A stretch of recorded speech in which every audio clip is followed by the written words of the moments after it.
talk about the truth and spill the tea. I'm so excited to introduce my friend and guest today. Her name is Amanda Jaramillo. I don't know if I said that correctly.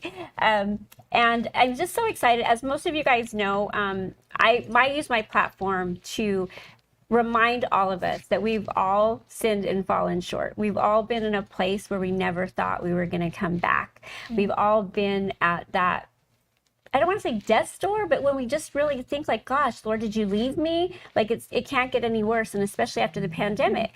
But I like to bring people on here that were in the muck and they were at the bottom. And because they turned to the Lord and allowed him to take over, they get pulled out, and then we get to hear the redeeming stories. So today I'm going to call this episode Redeeming Love Part 1. So I just want to welcome you, Amanda. Thank you so much for being here. Thank you for having me. I'm so excited. It's so neat. I know it takes a lot just to out of your busy schedule. No, yeah. Anything for you. You're so sweet. You're so sweet. So we have a lot to talk about. We're going to break this up into two, usually with testimonies. We have the before Jesus and what was happening, and the after Jesus and how he pulled us together. As you guys know, I've written a book, Eternal Truth, which is my testimony. And I encourage all of you guys, whether you are a writer or would want to write a book or not, you have a testimony. Your life is your testimony, and you don't know how many other people you can help, right? Absolutely. So I just want to dive in.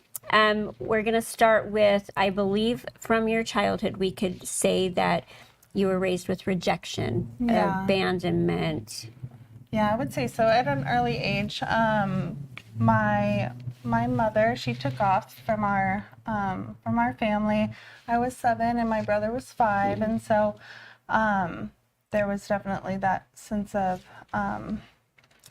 rejection there at a young age. My dad, he was an older dad. He was about 40 when he had me, and he had a lot of mental health concerns. Like, he was in Vietnam, so some PTSD and just not really prepared or equipped to raise 2 kids on his own. And so there was just a lot that came with that, and just a lot of trauma and dysfunction with that. So and you basically took on the role as mother. I did. Right? I did. Yeah. I definitely was taking care of my brother and trying to take care of myself and do, like I said, he was an old fashioned, and so. So strict, is that what you mean? Very strict, lots of rules? Also just believe that the girl is the one that does the cooking and the cleaning and the laundry and all of that. And I was very young, and so I had no example, so I had no idea what I was doing. And so it was never good enough, or never, I just always was just striving to please and never really reaching that. Yeah, so he probably wasn't one of those dads like, thank you for making dinner. Right. So he was very under a lot of stress, and in the word it says to honor your father and mother, and so I definitely want to do that, but also to speak my truth, and they did the best that they could with what they had, and so God bless them for that. She's so sweet. And I know that, I have to always watch my mouth and watch my tongue, and this is something that I had to really not only have a talk with my mom about, but also have a talk with myself about, is because we don't do the best we can. Like, we think we're doing the best we can, but we can do better. And I know for me, that is why I call my book Eternal Truth, because the truth is, it was passed down generationally. Yeah. And it needs to stop. Yeah. And it is not fair for a 7-year-old little girl to take on the role of a mother. Right. It's not fair that your mom decided that drugs are more important than you. It's not fair that your dad had to go through what he went through in Vietnam and then not know how to be a father. Right. So this is why I love Amanda, because she is the most sweet-natured, loving person, but we also become people pleasers, and then we get taken advantage of. And we get taken advantage of that, because we have that heart for like what we went through. Yeah. And sorry, I'm off track right now, but what I'm feeling like is we need to feel sorry for ourselves. and I have chills right now. So that means the Holy Spirit is here, is we need to feel sorry for ourselves. You need to honor the little Amanda and give the little Amanda the love that she deserves, and realize that, like, poor Amanda, not poor your parents, that they did the best they can, not the poor guy who's taken advantage of you and pulled you down in the muck with him, but poor Amanda. Yeah. And I think you're Thank welcome. you for saying that. Yeah. Well, My counselor had said that to me too when I was going through the healing process in the beginning, and so you're definitely right on track there. yeah. Well, and why don't we do that for ourselves? You know, I think it just comes from like you said, Giving to other people. That pleasing, trying to please, and trying to protect, really trying to protect, and yeah. And there's no shame in that, because the only reason I wrote Eternal Truth, and you know, and I am going to encourage you guys to get my book, and here's why. Yeah, it's my story and whatever, but I want you guys to understand that I was like you, Amanda, and this show isn't about me today, but I was like you. I had to become the mother. That wasn't fair to me. Then I got married and was still a mother. Then I was a wife. I never got to know me. I never knew who I was. And so once my kids grew up and I realized that my ex was probably never going to stop cheating on me, I had to figure out who I was. And the only way you can find that identity is through the Lord, and allowing him to love you. And that's one of the reasons I feel the Lord laid it on my heart to call this Redeeming Love. And any of you guys out there, I know right now it's one of our favorite books. It is. I just learned that right before we started. And I didn't know that. And so I love when the Lord gives us something. But we have to remember that this is a verse he gave me for you, is Isaiah 43:1. But now this is what the Lord says. He who created you, Amanda, it says Jacob in here, but Amanda, he who formed you, Amanda, do not fear, for I have redeemed you. I have summoned you by name. You are mine. I just love that. Isn't that? Absolutely. And when we put our name in there and understand, and you know, when I left my ex and left my family behind, you know, it wasn't for drugs. It was for Jesus. It was like, I deserve better. I deserve more. I had the house, I had the cars, but I knew I deserved to be honored. I deserve to be loved. I deserve to be cherished. And so with you, let's get back on your story. Sorry. I just went on a little tangent there. Sorry. You have a powerful testimony, and I would definitely encourage you all to read her testimony as well. It's powerful. I appreciate that. Yeah, all of our testimonies are. Well, and back to you, like my mom didn't leave because of drugs, but I had an alcoholic father. And any parent that leaves you, there's an abandonment.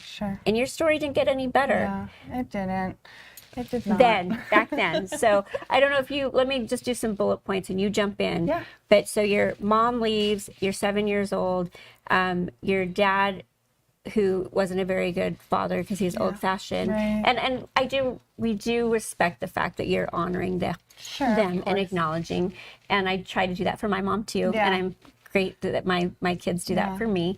But there were real things that happened, real dysfunction that definitely did lead to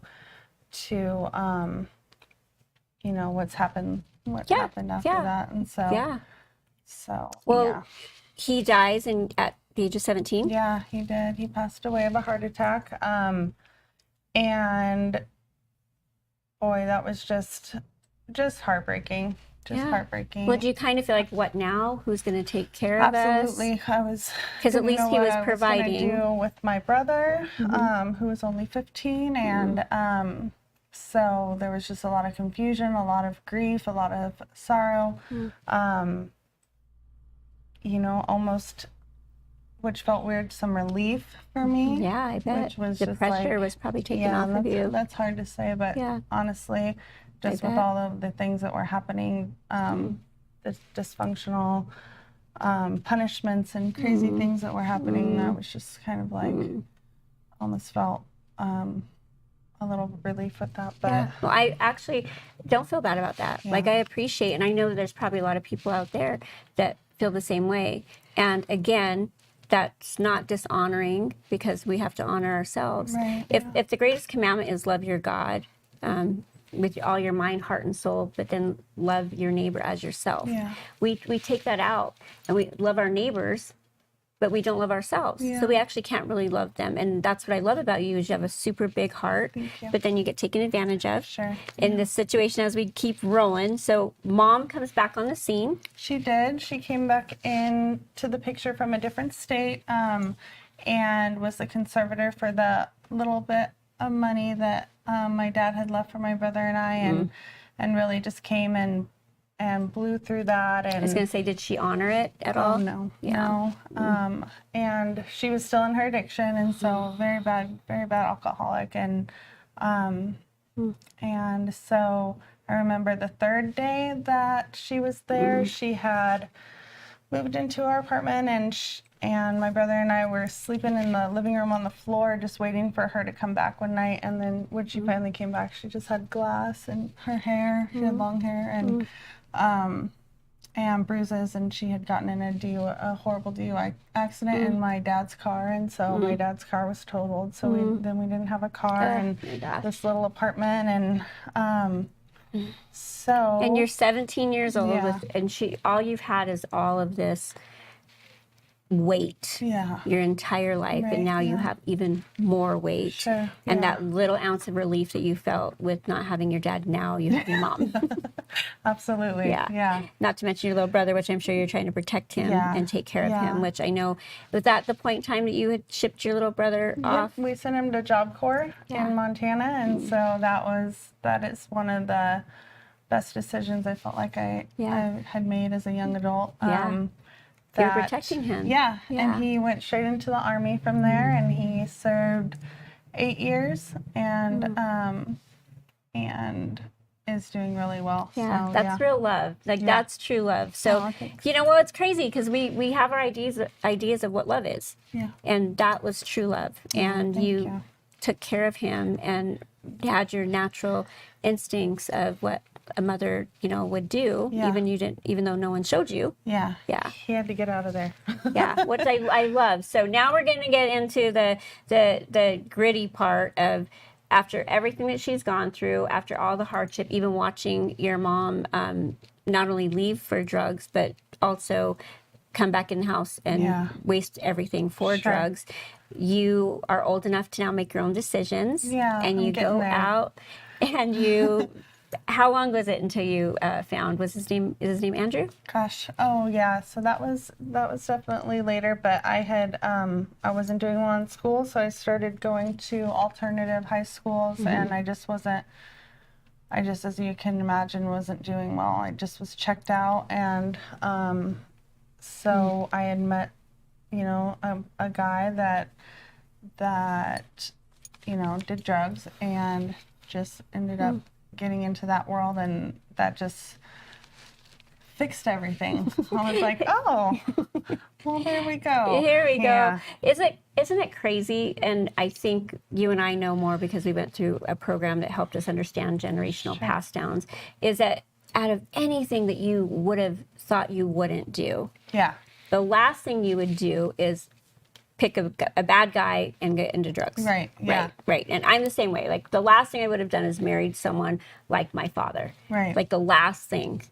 Or become like my mother. Right. Yes. But you don't know anything else. Yeah.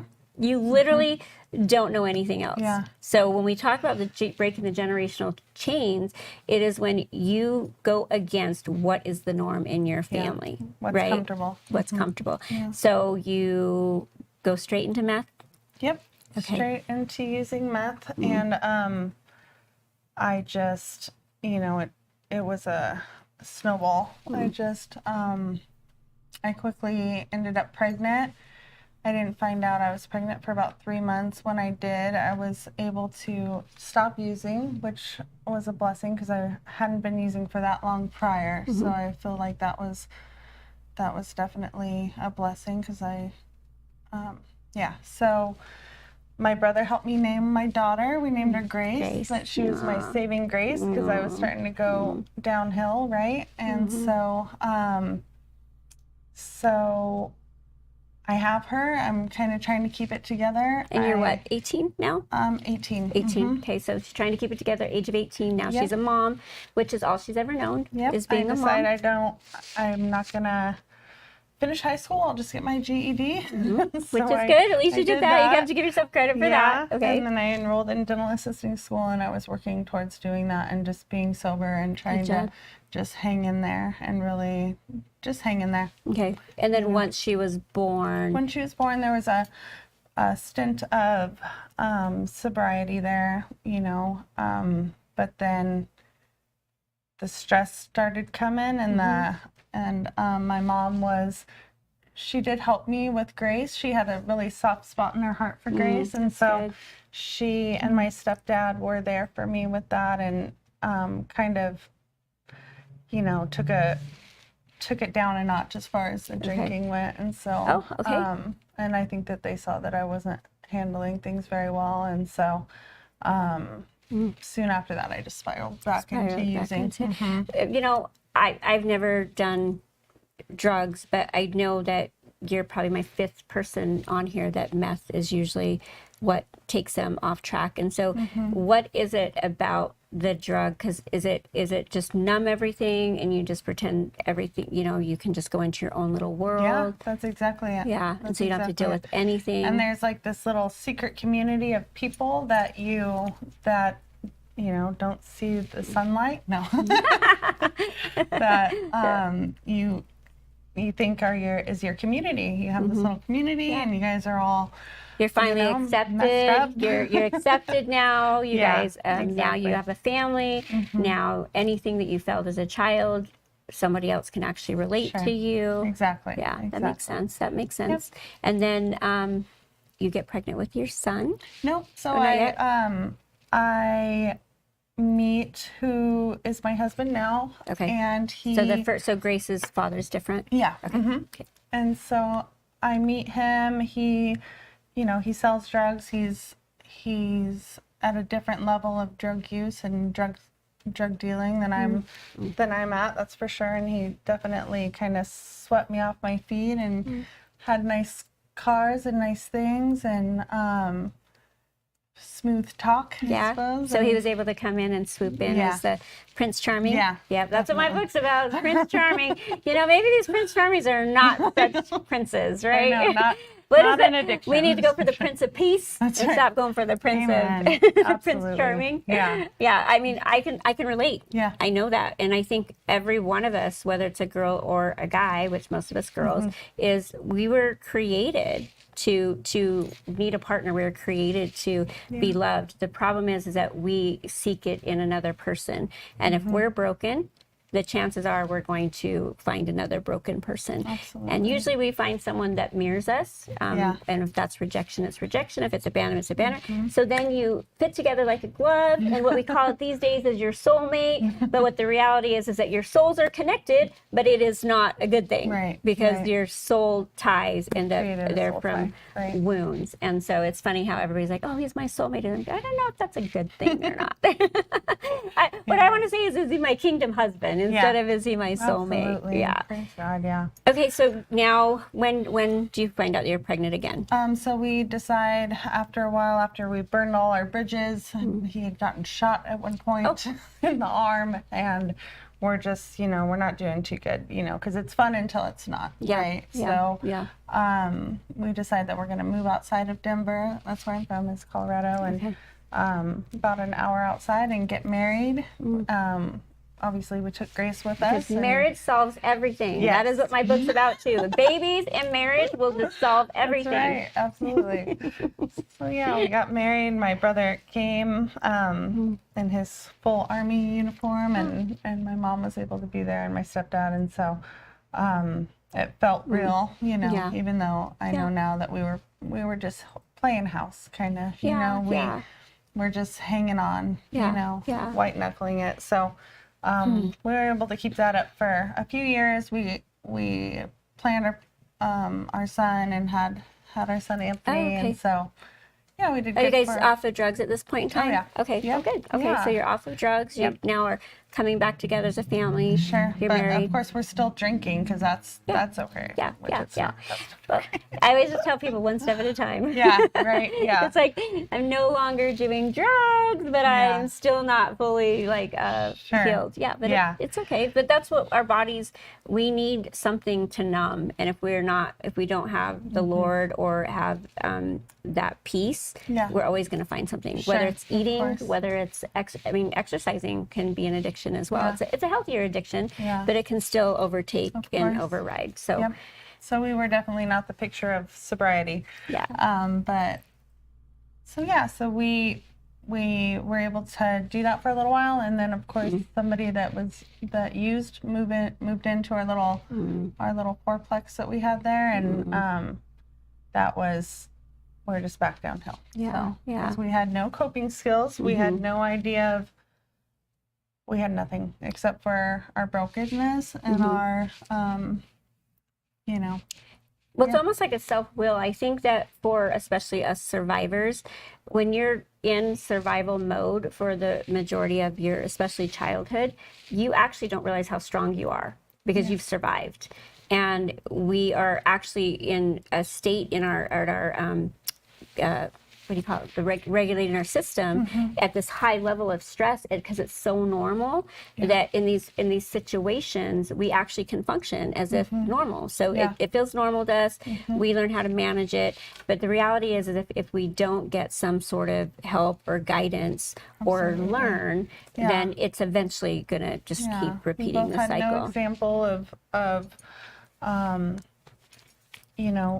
all our parents were either addicts or dysfunctional, and our foundation was just made of sand. You need to build your foundation on Christ, and we definitely did not have that. Yeah. So, Well, the majority of the world doesn't, and so I think that's when it crumbles. Yeah. We can't be surprised because when the rains come, it's really crazy how God knew everything that was going to happen, and he put it in the book, and we can mock it and basically call it religious, but he really truly did give us a map. Absolutely. He gave us a map, and in that book he's not showing that everybody's perfect. I mean, people have many wives, people are having affairs. Absolutely. Murders. There's murderers, there's alcoholics, and so I think that if we really truly understood how loving of a father he is, that we see it as it's too religious, but he really just wants to show us the abundance of a life that we could have.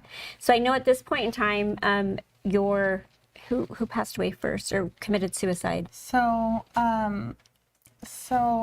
my husband had gone to prison. I just was spiraling. I called my brother and I asked if I could come to Arizona with the kids, and he had just gotten married and had kind of his own life going on, and so he said, send the kids, you kind of get yourself together. I don't think he understood what exactly was happening, possibly, and so that's what I did. I sent the kids out out here to Arizona, and I just absolutely spiraled further down than I ever thought I would go. And so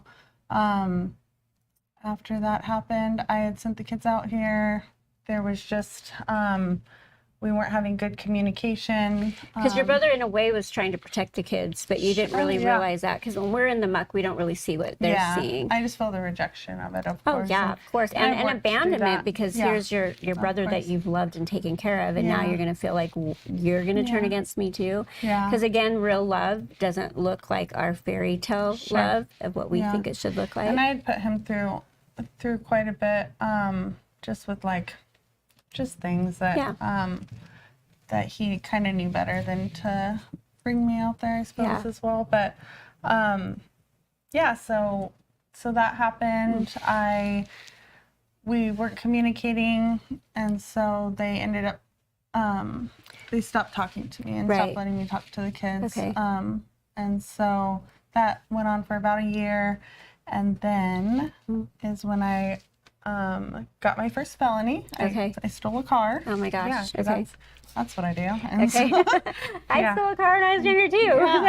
So look at how a dysfunctional family just keeps trickling down. Yeah, absolutely. So I don't want to run out of time. Sure. We're going to have a second episode here about all the good stuff, but you're at rock bottom. Yeah, my rights were severed to my kids. Was this before your mom and the stepdad committed suicide? I found out that on the same day, which is hard, but at least it all was at once, I suppose. Is when I was, after I gotten out of jail for the car, I was in a shelter and I found out that my mom had committed suicide, and that also when I finally called the Department of Child Safety, and they said that my rights had been severed. So that happened on the same day, and that is when I just broke. Yeah. I can't even imagine. I can't even imagine. So you've been incarcerated now, and was that in Colorado or was that in Arizona? That was in Arizona. I made it all the way to Sedona. Okay, so you stole the car to come to Arizona. Okay, so she's coming to get her kids. Yeah. Okay, yeah. So, I don't want to miss any good parts of the story. We don't want to just look at you as a thief. No, it's okay. We don't want to see you as a thief. You're literally like, hey, like, I want my kids. Yeah, and I was a thief as well in my addiction, Okay. Yep. Well, I know it's hard to see that in me. I think why I like to do these shows is because I know that a lot of times we're so judged by our outer appearances, and you are seriously probably one of the most kindest, sweet women that I've ever met. Thank you. So, and stealing a car doesn't make that any different. Thank you. But I do know that is, just like it says in the Word, that the Lord knew who we were before we were born. Yeah, absolutely. He knew who you were. He knew who He created you to be. And all the stuff that happens to us, that's why you always hear, like, I'm not what happened to me. Even for people that have been molested or raped and stuff, if we can really get our head out of that and understand, I was raised by two people that didn't know what they were doing. Then I found somebody else who didn't know what they were doing. The dysfunction just kept going, and it just keeps trickling down. Sure, absolutely. So we're running out of time, and here we are. We're going to end here in the muck, because this is where we would all give up. This is where we would all basically, especially not turn to the Lord. Right. But in this situation, in this redeeming love, we're going to start our second episode with how not only did she come out of the muck, she's been risen above, and she is his. Absolutely. And so thank you so much for joining us today.